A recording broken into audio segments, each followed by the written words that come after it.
kasusnya Peggy tadi bang, kan hari ini juga apa namanya PK ya bang, bisa dijelaskan? Pra peradilan. Pra peradilan. Gimana bang tadi bang? Tadi sidang pra peradilan ya. Kami sudah hadir di sana jam 8 pagi. Mulainya seharusnya 9. Jam 9 lewat dimulai. Tapi dari pihak Polda tidak hadir tanpa alasan. Tapi kalau menurut kami, menurut saya, si Peggy Setiawan memberi kuasa kami. Saya hanya beri kuasa loh. Kerjanya Peggy Setiawan apa? Kuli bangunan kan? Tidak hadir kok tanpa ada berita atau apa-apa. Ya analisa saya begitu. Katanya sudah siap. Juru bicaranya kan, kepala bidang humas ya kan, di sana kemarin mengatakan kan, sudah siap. Mana buktinya? Pas hari hanya. Intinya sana saya bilang. Alasannya apakah mungkin tadi dijelaskan tidak hadirnya beliau? Tidak ada alasan. Kalau ada alasan nggak mungkin saya bilang Jenderal takut sama aku di bangunan. Karena tidak ada alasan ya saya analisa saya itu aja. Tapi berkas semua sudah ini bang, sudah komplit, artinya nggak ada yang ini maju. Oh tidak ada. Pemanggilan sudah. Tadi hakim mengatakan sudah kami panggil secara patut. Berarti sudah patut, sudah sah. Tapi kok nggak datang? Itu aja. Ada rasa kekecewaan kawan abang sebagai praktisi hukum dengan pra peradilan yang ditunda, tapi pun juga hakim tadi bilang bahwa ini tidak ada kepentingan. Gimana bang menanggapinya? Sangat kecewa. Sangat kecewa. Bukan berarti ini ditunda hanya untuk minggu depan. Tanggal 1. Dan minggu depan ini kata hakim tadi apabila memang dari pihak Polda tidak ada hadir, maka tetap akan dilanjutkan. Tapi ada dugaan ya bang ini mengulur dengan pra peradilan ini menjadikan P21 bang. Abang berpikir ke situ nggak? Kalau memang itu ada, ya silakan aja. Sekarang ini kan sudah diperhatikan oleh publik tuh. Masyarakat tuh. Masyarakat ini masyarakat terutama masyarakat bawah. Ini perkara ini kalau saya lihat dari netizen, ini adalah perkara masyarakat bawah beranggapan ini beranggapan ya melawan polisi. Kalau saya lihat begini loh, ini dari netizen saya lihat. Bahkan yang pernah menghubungi saya kan berulang kali saya sampaikan. Kapan saya nongkrong di warung kopi, di warteg. Terakhir saya nongkrong waktu saya parkir mobil. Demikian begitu juga. Mereka menyampaikan, bang, jangan sampai bang hukum negara kita ini bang, kata mereka, seperti jaring laba-laba.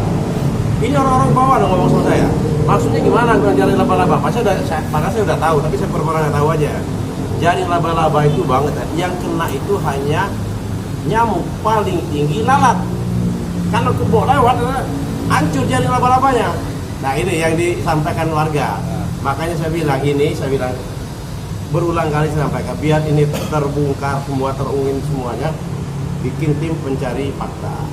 Itu ada apa? Sekarang kemarin saya juga kecewa sebenarnya dari pihak Mabes Polri mengatakan Ibtu Rudiana tidak ada pelanggaran. Kalau saya nggak salah ya, pernyataan itu betul kan? Tidak ada pelanggaran, jelas pelanggaran ada kok. Pelanggaran sangat besar sekali. Kok tutup-tutupin? Ini maksud saya berulang kali sampaikan. Kalau institusi Polri bagus, petinggi Polri bagus, apalagi Kapolrinya Pak Listio Sigit bagus. Instrumennya Polri bagus, ada peraturan Kapolri, di bawahnya ada peraturan Kabareskrim. Ini kan hanya oknum. Maksud saya kenapa mesti oknum dilindungin, dibuang. Jadi jangan merusak institusi. Ini menurut saya. Tapi dengan adanya penundaan, artinya klien abang sendiri merasa dirugikan nggak bang dengan misalnya Iya dirugikan dong. Secara ini. Dirugikan udah 1 minggu kami akan ini. 1 hari aja orang ditahan itu luar biasa loh. Ini loh. Siapa tahu kami bisa menang. Cepat sidang kan lebih cepat ini. Sangat dirugikan sekali kan. Sebelumnya tapi abang sudah ada dapat konfirmasi nggak dari pihak kepolisian gitu atas mungkin apa yang dia belum siapnya untuk menjalankan sidang peradilan gitu? Tidak ada konfirmasi. Kalau ada konfirmasi nggak mungkin saya menganalisa bicara gitu. Ini kan analisa saya. Analisa masuk akal.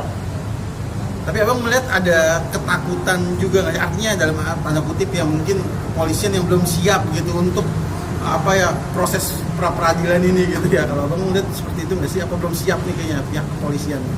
Saya mengatakan ini ya, ada dua kemungkinan. Saya bilang tadi, satu tadi, ini mereka menganggap perkara ini kecil, remeh-temeh.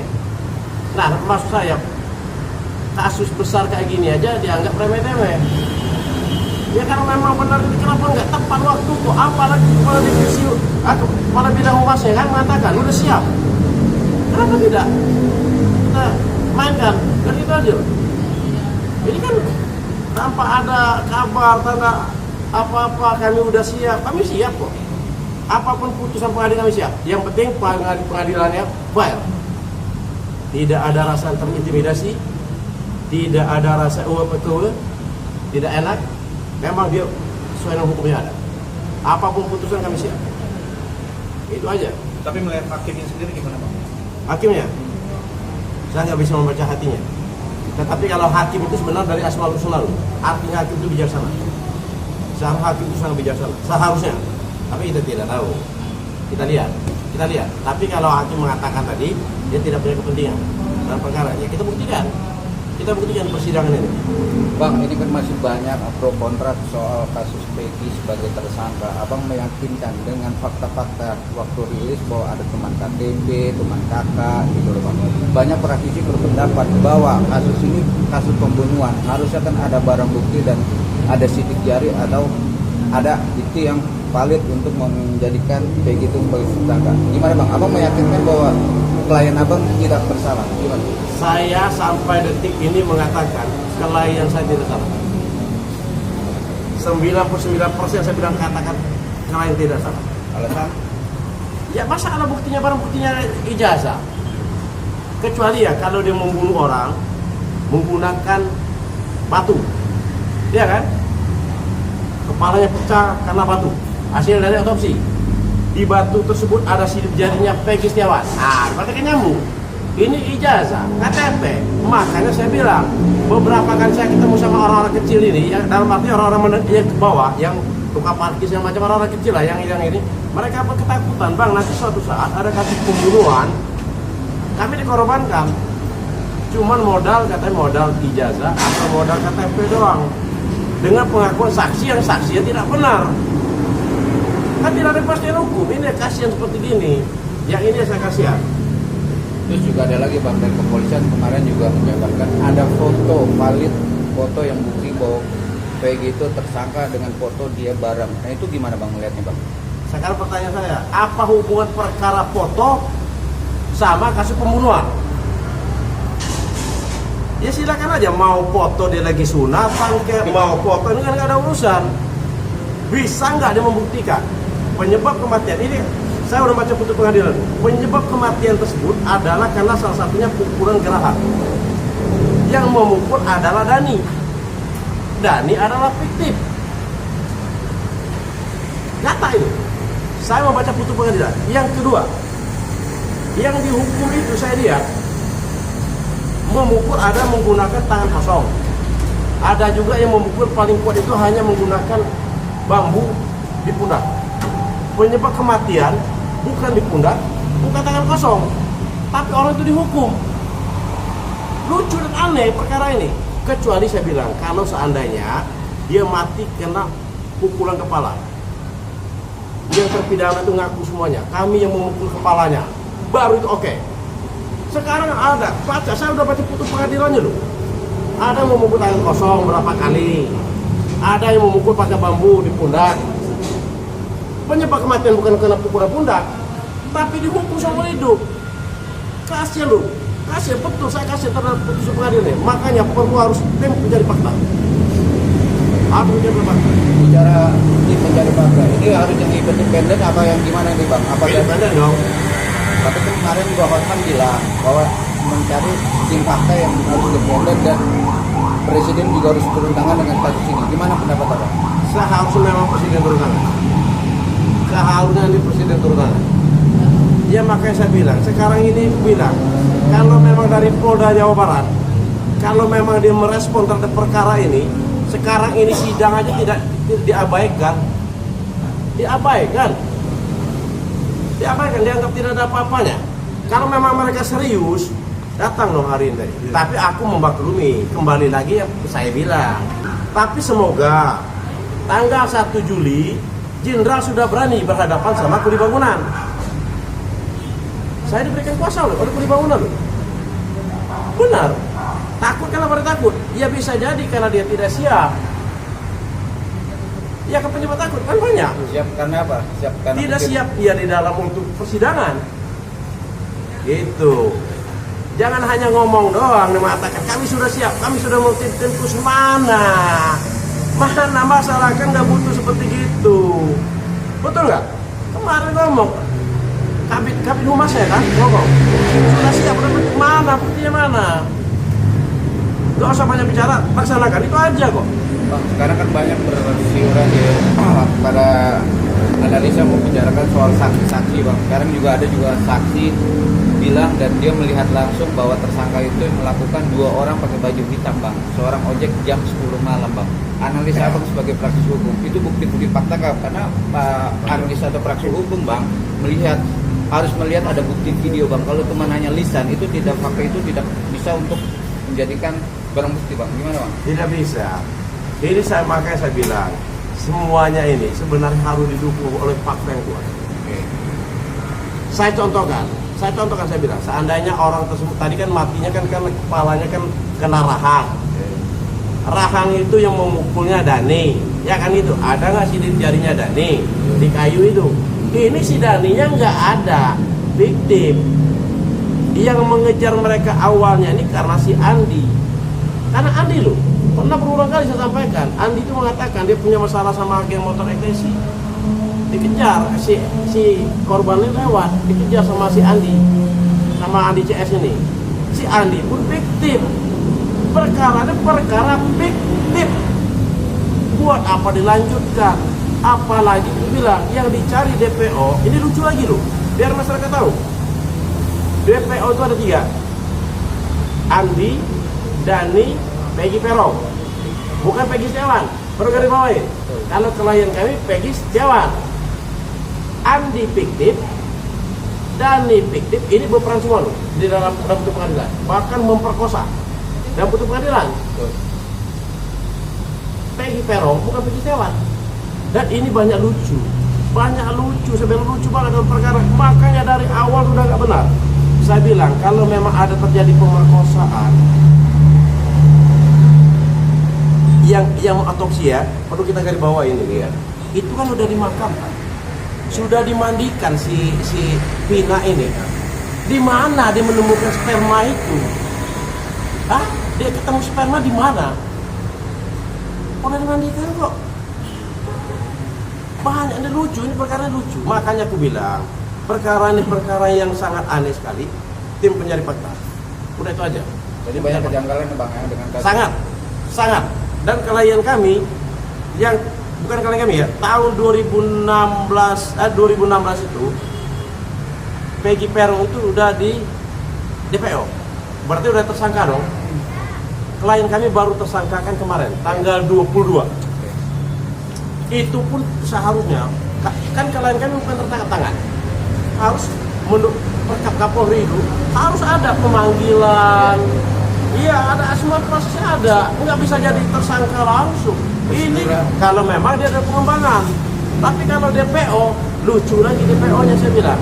DPO nggak ada fotonya, alamatnya salah. Perkara lucu. Yang jelas saya bilang, saya protes Kapolresnya. Saya protes Kapolres. 2 orang Kapolres itu menjadi bintang semuanya. Kemana aja Kapolresnya? Kemana aja gitu loh, kok bisa anggotanya Rudiana kalau kamu tahu, saya membaca putusan pengadilan sebenarnya bicara. Rudiana ini bukan tertangkap tangan. Rudiana ini menyiapkan surat perintah sendiri. Jabatan dia adalah Kanit Narkoba, oke? Dia ngebawa anggotanya menangkapin orang ini. Dia dapat orang ini bukan hasil dari pengembangan, dapat dari informasi dari saksi yang benar. Oke? Iya. Dan awal perkara ini juga, biar kalian tahu, perkara ini kalian tahu sudah diolah TKP oleh Laka Lantas. Dikatakan ini kecelakaan tunggal. Makanya aku bilang, saya berharap banget kemarin, saya berharap banget sama Mabes Polri. Periksa itu Rudiana, umumkan ke masyarakat. Kalau ada terjadi kesalahan, ini salah, ini salah. Bukan dikatakan tidak ada salah, sesuai dengan prosedur. Orang bukan orang hukum aja udah mengatakan itu salah prosedur. Udah salah prosedur. Tapi kalau prihatin, saya prihatin terhadap kejadian ini, saya prihatin. Anaknya meninggal. Prihatin saya, itu berubah. Makanya ini, ada juga berseliweran sekarang bertanya sama saya, apakah perkara ini karena jaringan narkoba? Ada yang bertanya. Ada yang mengatakan, tapi kan kita tidak tahu, makanya itu menjadi fakta. Ada yang mengatakan kalau si Eki ini tahu jaringan narkoba, makanya jaringan narkoba ngebunuh Eki. Ada juga seperti itu. Daripada ini terus maksud saya menggelinding yang nggak jelas, cari tim pencari fakta, buat tim pencari fakta yang independen. Lahir Bang, tanggal 1 nanti akan sidang lanjutan ya Bang? Ya. Seberapa yakin akan jalanan sidang peradilan itu Bang? Dan kalau tidak jalan lagi, kejauhan Abang apa yang harus ditangkap? Kalau dari ini ya, dari hakim tadi ya, Ya. mengatakan kalau dari pihak Polda tidak hadir, sidang berlanjut. Proses terus berjalan. Dan menurut hakim mengatakan, kalau hakim ini mengatakan hakim tidak punya kepentingan dalam perkara ini, berarti kan dia independen. Ya kita buktikan aja, kita lihat masalah kami ini. Makanya saya bilang, saya sangat terima kasih sekali kepada rekan-rekan wartawan. Perkara ini saya bilang rekan-rekan wartawan yang memonitor. Kalau kami kan kalau tidak diekspor sama wartawan ya nggak ada apa-apanya juga. Maka saya sangat terima kasih. Besok pagi saya ke Menko Polhukam jam 12.30. Saya mau menghadap Menko Polhukam, saya mau menyampaikan. Kebetulan Menko Polhukam ini adalah ketua Kompolnas juga, agar mengingatkan itu di bawah naungan dia loh. Dia Polri di bawah naungan dia, monitoring dia kan. Yang kedua, dan Menko Polhukam ini dia membawai kejaksaan Polri. Agak serius. Kalau seandainya dia takut, diingatkan, jangan takut sama kuli bangunan. Kalau memang benar, Agus yang memotivasi Polda, biar Polda percaya diri berani menghadapi daripada kuli bangunan. Oke? Bicara kulit bangunan tadi, Eki sendiri datang nggak sih Bang? Nggak datang. Enggak ya? Nggak datang. Makanya kuli bangunan memberi kuasa kepada kami. Persiapan tanggal 1 ada? Oh ya sudah siap, kami sudah siap. Dari kemarin siap. Siap. Ada yang mau disampaikan Bang buat Pak Presiden Joko Widodo Bang terkait kasus Vina ini Bang? Harapan saya Bapak Presiden Joko Widodo, berulang kami sampaikan, biar ini terang benderang semuanya, buatlah tim pencari fakta yang independen. Ada apa? Jadi pertanyaan masyarakat yang bergelinding tadi kan bilang, ada yang mengatakan Eki meninggal karena dibunuh dari jaringan narkoba, kan tidak bisa dipertanggungjawabkan. Atau ada apa, kenapa? Nah, kalau ada tim pencari fakta yang independen, terungkap semuanya. Oke? Oke, ya, oke. Bungkus.